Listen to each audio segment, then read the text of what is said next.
welcome back to Convert Central. So this is part 2 of the first week of our discussions related to the book Sex, Soul and Islam. We are joined by my co-host Sis Taj and Sis Anand, and as well as Brother Osman to discuss our contents of the podcast today.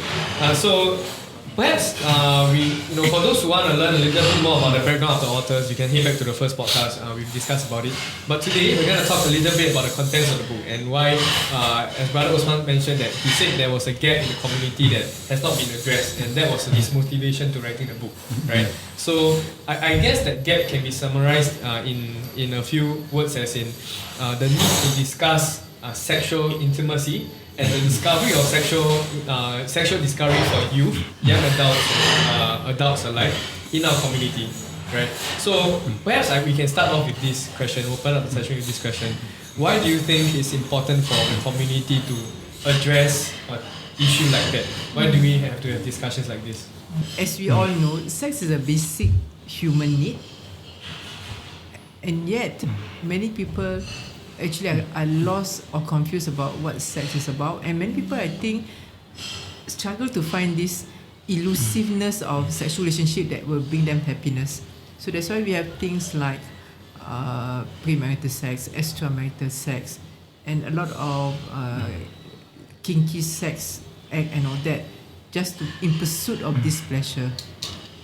Okay, so for those below 18, so okay, alright.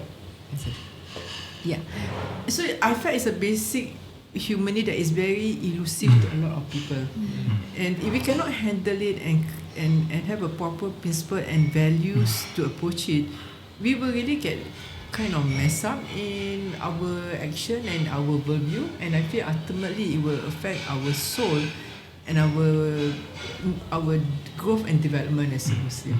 So that's why I felt it's important. We're looking from an Islamic point of view. You are not Muslim, then this is not for you unless you're interested to find out.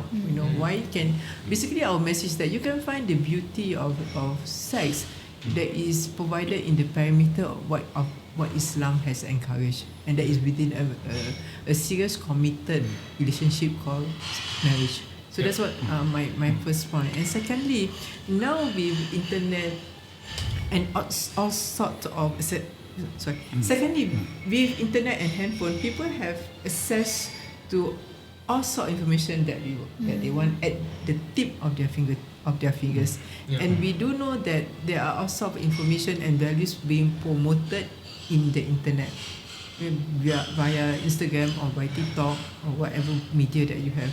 And it's worrying that if people are not clear about what is the core value, about what is the meaning of sex for yourself, they will be bombarded and easily influenced by all sorts of things.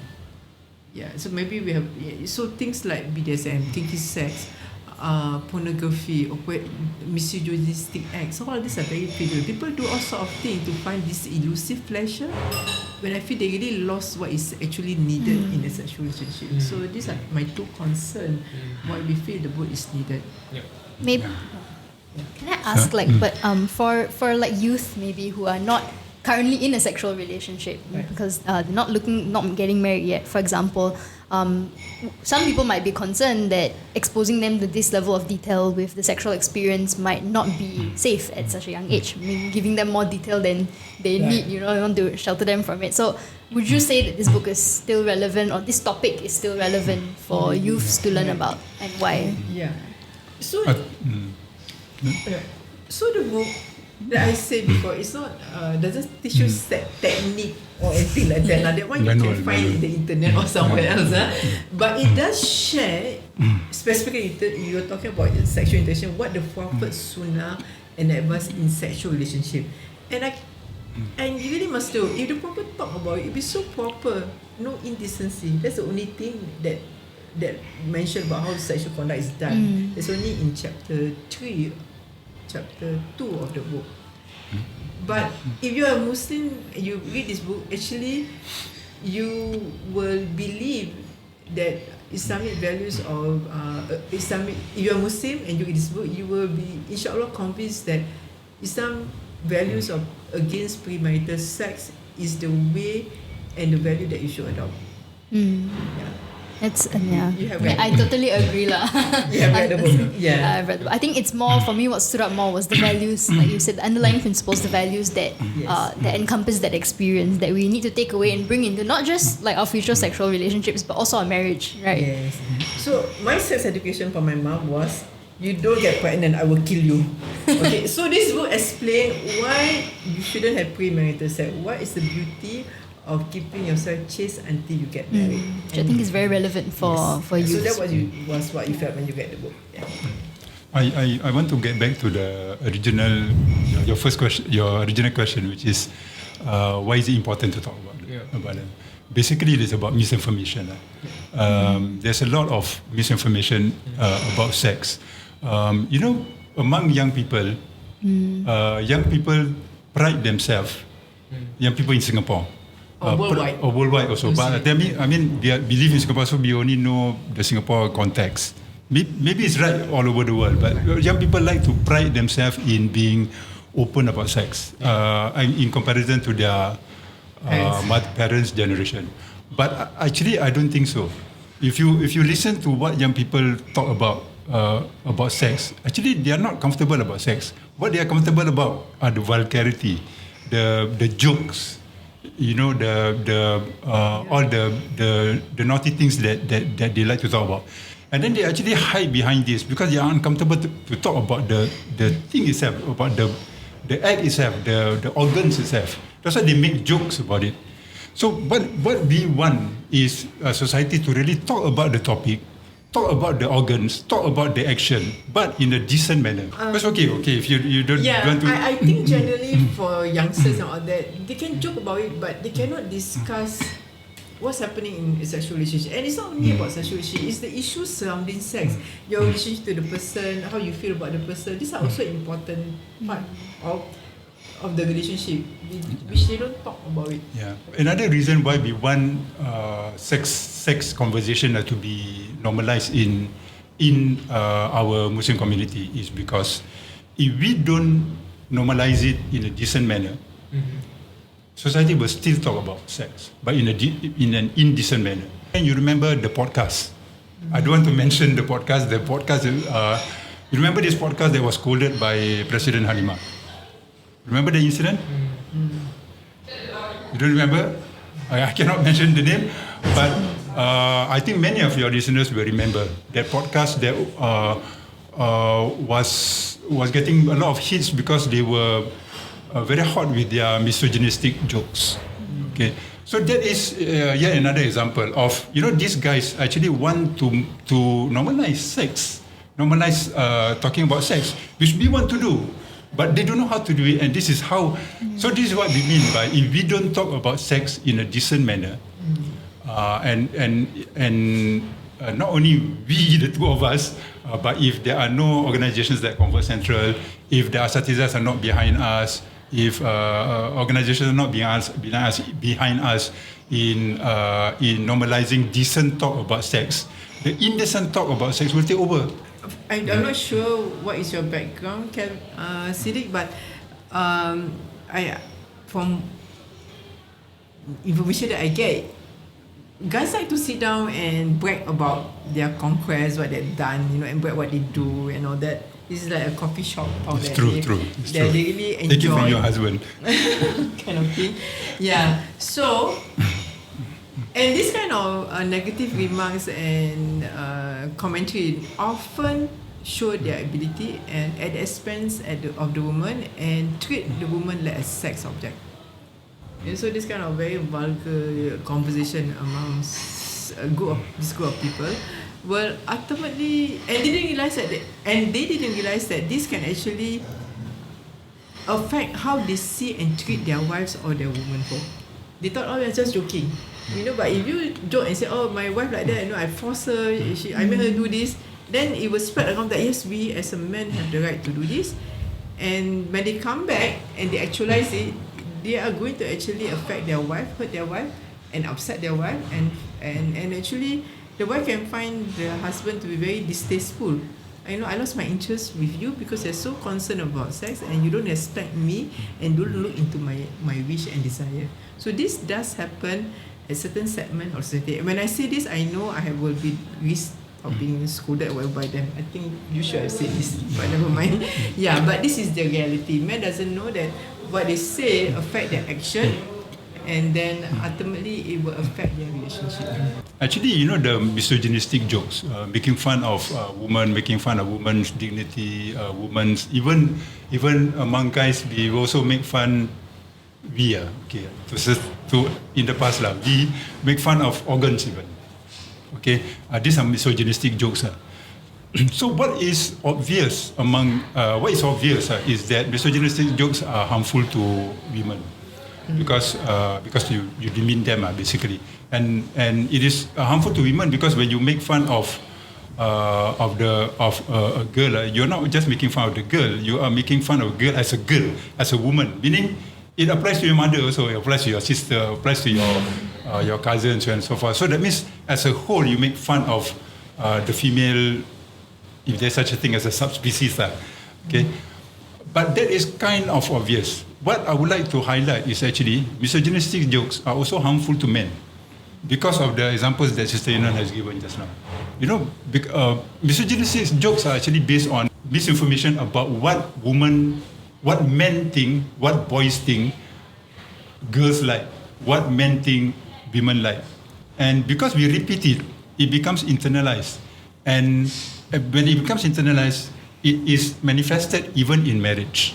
And it also manifested in their boy-girl relationship.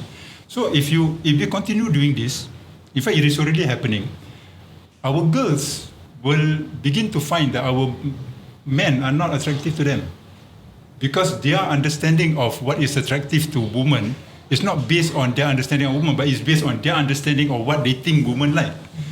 So the misinformation is ingrained in men through the misogynistic jokes that we like to enjoy. So this is one of the reasons why we want the correct, decent conversation, knowledge-based conversation about sex to normalize in our society. All right. Thank you for sharing. Well, I think as we can all understand through this segment of the podcast, right? The topic in and of itself is the result of many factors, right? It is both an issue and it's also a symptom of the issue, right? And I think because the problem is so pervasive in society, the more important we need to have conversations about it. And one of the biggest reasons why we have to have it urgently is because this problem is not getting smaller, it's getting bigger, right? And it's getting more severe at an increasing rate, right? You see recently, in the recent years, how our society, even in Singapore, has been affected by many influences that would change our traditional concept of what gender is, that's number one, what marriage is number two, and what sexual relations is number three, right? And if we don't start fighting back as a community, in a sense where if you don't start having mature conversations about it, as Brother Osman you mentioned, people have tried to talk about it, but it's not about just talking about it in and of itself, but it's how you want to talk about it. We might not have enough knowledge to talk about it, and that's why we have to start to call people with knowledge to come and talk about issues like this, right? And on another spectrum is also part of wisdom, as we've discussed in the previous segment, is knowing where to put the right things in the right place, right? And often in society we realize that one of the most misplaced matter for both male and females is the idea and the concept and the value of sex. Like that is something that is completely misplaced, right? To the extent where, as you've discussed in the book, it devastates communities and it devastates youth especially. And I know for sure my parents didn't grow up in a context like this. I know for sure, even myself, I was born in 1998, I didn't grow up in a context like this, and I know for sure we have friends around who are getting worried for their children who has yet to even be conceived, that they have to be growing up in a society where it's so subjective, right, to interpretations. And one of the things that have been subjected to interpretation is the value of sex, right? And perhaps one of the examples that you guys have brought up, like coffee shop talk, and the idea of male traditionally, and now more contemporarily, females using the number of times they have sex a week with how many sexual partners as a bragging right per se, it shows how bad this problem has become. Because they value sex in a way that is very, very different from how we value sex in Islam. Right? And as discussed in the book as well, you know, how Islam places sexual relations with the opposite gender is a way for us to grow as a human being, as a Muslim. Right? It connects the carnal self with the intellectual self. Right? And that's what we need as human beings. Right? We need a way for us to connect, right? Because sexual need is a very animalistic need. We share that with animals. What we don't share with animals is our ability to discern what is an animalistic need and what are higher order needs for us as human beings. And that's why this is important. Because we don't have a guidance right now in the community. And similar for why we started Convert Central, we realized that when people don't talk about certain issues, right, then everyone gravitates to the loudest source. And the loudest, the loudspeakers in this case are what? Pornography sites as number one, influencers as number two, the fun one, and the fun ones exactly. And the question we have to ask ourselves as a community, and this is why this podcast was made even is that, do we really want our youth to be listening from these sources, or do we want our youth to listen to the sources that our community can generate? Maybe not. We might not have the ideal professionals in the community do it. We might not have a asatiza that has done Islamic studies and has done counselling to kind of draw from both fields to do it. But we have many individuals who have the prerequisites like Sis and Brother Usman here, right, to kind of discuss these topics. And that's why it's important to start today. Because most of the time we're playing catch up, right? In matters of mental health, in matters of gender, we've been playing catch up for decades, right? And if we don't anticipate this need right now, in 10 years later we'll be playing catch up once again, right? And this is why we need to talk about it right now, and this is why it matters how we talk about it. You can't get influencers to come on the podcast and say, hey, let's talk about sex and how you view it, right? We need to have people who know the value of sex, know what it means to Muslims, and know what it means to a religion to talk about it. And that's why, you know, we're having this conversation today, right? So thank you for helping us share that point. I think it's been very, very enlightening even for myself sitting here, I'm learning new things. And perhaps we can start then by talking about the idea and the foundation of sex in Islam and sexual relations in marriage in the last segment of this podcast. For now, if there's nothing to add from Taj and you guys, inshallah, we'll be probably ending this segment. Actually, there's one point which I want to add, listening as I was listening to you. We would not want to create an us and them divide of us, and especially we do not want confrontational discussion attitude with other sectors of the community, like for example influencers, or even asatiza, or even the authorities. You know, that is actually not our intention, and actually that's not what we are good in. Actually, we believe that we are good bridges. We write this book because we think we can bridge the asatiza with the scientists, with the counselors.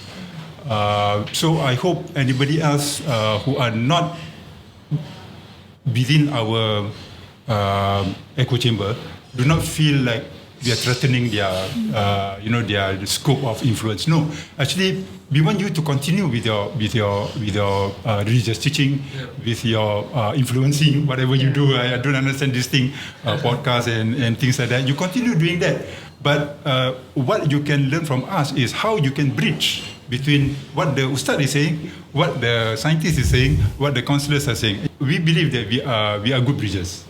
We want to be a bridge between these different sectors of educators in our society. If you are the asatiza group, or if you are the influencer group, or if you are the counselor group, we hope that the book can help you to connect between what this group is saying and what that group is saying, and make it into a holistic, comprehensive idea, concept. Actually, that's a good point. And in fact, I believe maybe the intention of this book is not to be a definitive end and conclusion to this topic, but rather it's a starting point. Call to action. Actually, Right? Let's have more professionals hailing from different backgrounds to add on to this subject matter, right? And perhaps when we actually do that, then as a community we might have enough perspectives, and we might have enough experience in discussing it, then we are able to address the issues that we mentioned earlier as well, right? Right. So, yes. I got 2 more points Yes. to add. Sorry, I don't know how you're going to edit this. But so I believe that everyone is trying their best to address this topic. Even the group that Brother Osman mentioned, the podcast that is actually misogynistic.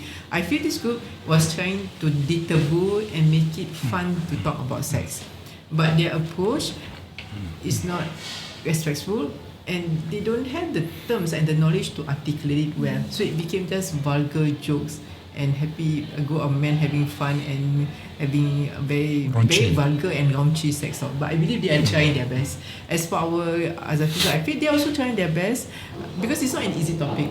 Along the way, Muslim has lost the tradition of talking about this topic openly, because you must understand that all the hadiths that we got are actually spoken by the Prophet, and the Prophet doesn't talk about this in the house. He talk about it in open place, in public, at the mosque, and people ask questions. So we lost the tradition of having an open and dignified way to talk about sex along the way. Some thinkers will blame the colonists for imposing on us their puritanical view, but that was a bit another podcast. But like a history lesson. yes, yeah. Interesting. Yes. Interesting. Maybe we should go into that. In the next segment of this podcast, we'll be then discussing the main message of the book, and inshallah we'll be setting some ground rules so that we can build upon that in the further discussions. Yeah. For now, inshallah we'll see you in the next podcast. Assalamualaikum warahmatullahi wabarakatuh.